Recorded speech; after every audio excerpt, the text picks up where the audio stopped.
no bias. Expose! News with no exception. Expose! Delivering nothing but the truth. This is BIS Senior Television. The Expose. Your news, our business. Broadcasting live from BIS Newsroom, Bulacan. Good morning, Philippines. Good morning, Bulacan. It's a sunny day today. This is Erin Suazo. This is Jamay Duran. Serving you the hottest and the most leading news of the hour. Your news, our business. For the headlines, DOH reports concerning rise of dengue cases in 9 LGUs. Meralco announced on Tuesday, February 11, an increase 20 centavos per kilowatt-hour due to higher generation charges. China harass Philippine vessels with high decibel acoustic device. Boy Abunda renews ties with GMA Network. The Department of Health, DOH, on Monday said it was a concerning rise in the number of dengue cases in at least 9 localities in Philippines. Here's Charlene Antonio for more details. Charlene! Yes, Edith.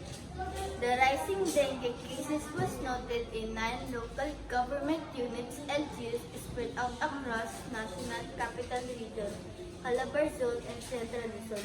The DOH only identified Quezon City as one of the 9 LGUs with potential dengue outbreaks since the city itself already made the declaration over the weekend. DOH spokesman Albert Domingo told ANCs that they cannot announce the names of LGUs because the Notifiable Disease acts empowers and gives the duty of report to our LGUs. To discuss this urgent situation, we're joined by Dr. Marcus at Infectious Disease Specialist Dr.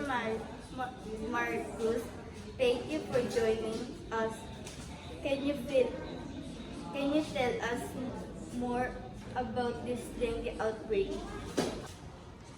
Certain dengue is a serious mosquito-borne viral illness that can cause severe flu-like symptoms and even be life-threatening. What can be done to stop the spread of dengue? The best way to prevent dengue is to avoid mosquito bites. That means using insect repellent, wearing long sleeves and pants, and getting rid of any standing water where mosquito can breed. Thank you, Dr. Marcus, for that important information. We'll continue to monitor this developing situation and bring you updates as they become available. Back to you, Erin. Thank you, Charlene.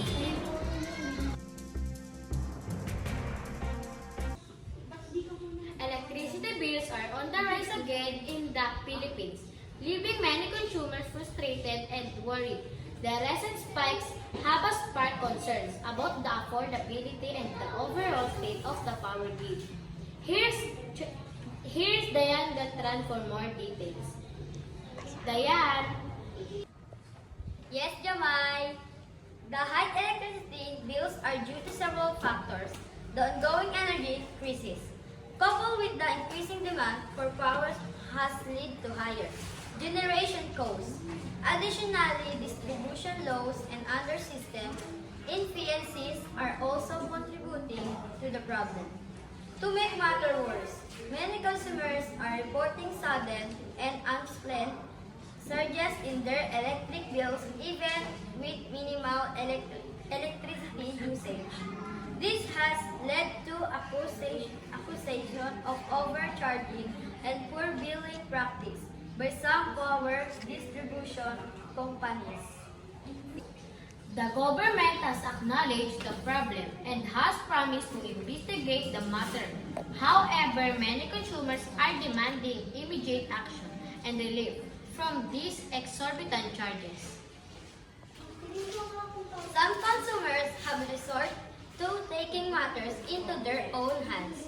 There have been reports of protests and calls for stricter regulation of the power industry.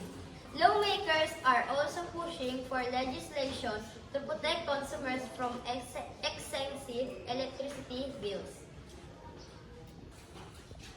Sir, what can you say about the electricity bill are on the rise again?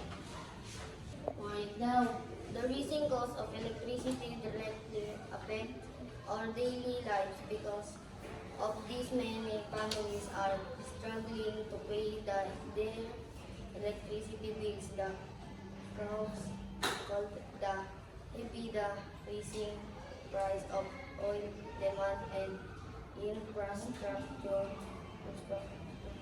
problems. The effect is depreciation in other expenses and an increase in the price of goods. Thank you, sir. Thank you, Jamay Duran. This is Diane Beltran, reporting your news, our business. As the situation continues to unfold, it is clear that the government and power companies need to work together to find a solution that is fair and equitable for all consumers. Thank you, Diane Beltran. Magatas Day, para tibay everyday. Mag-brand day, para tibay everyday. Lunes hanggang linggo, gatas ng linggo. Alam sing sa vitamin C ako, matibay ako. Sigla akong pumasok, laging handang tulong, malakas ang loob. Ako matibay ako. Magatas Day, para tibay everyday. Kaya kung gusto mo na maging matibay, meron ka na ng Burbank.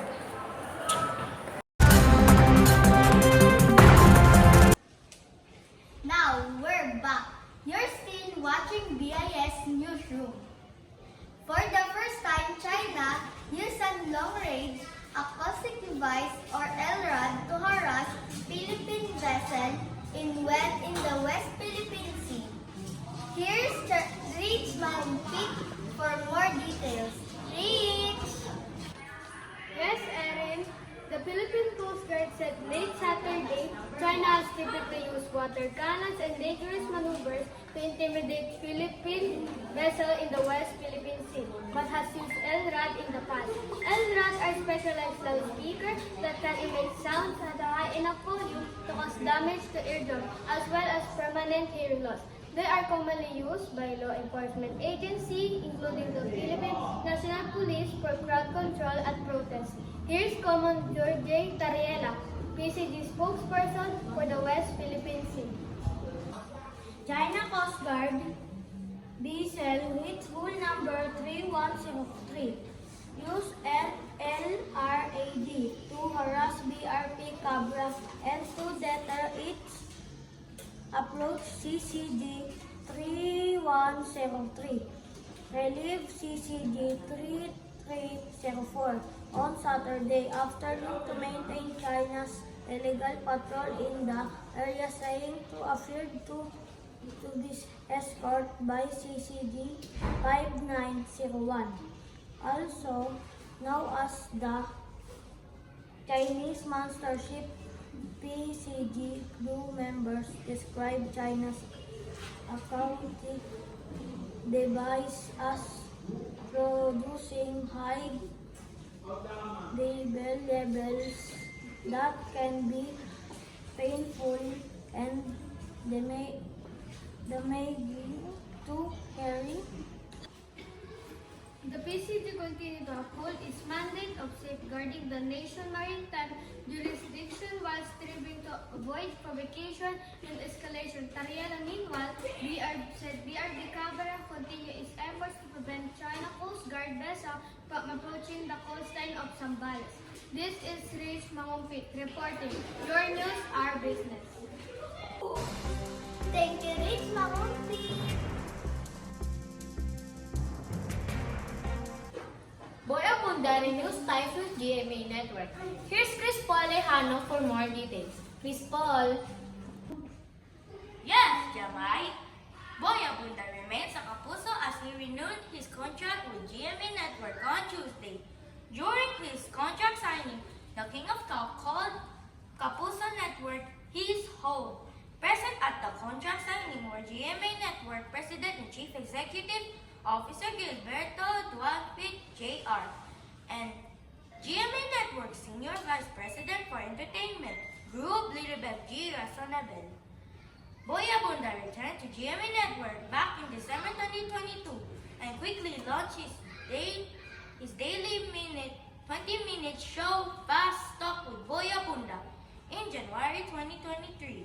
Since then, he has been breaking important showbiz news, including hullabaloo surrounding Lisa Soberano's attempt to leave local show business and enter Hollywood.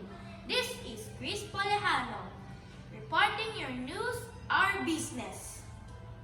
Thank you, Chris Polejano. This is Jamai Duran. Your news, our business. And this is Erin Faso. Your news, our business. See you again next time for another 5 minutes.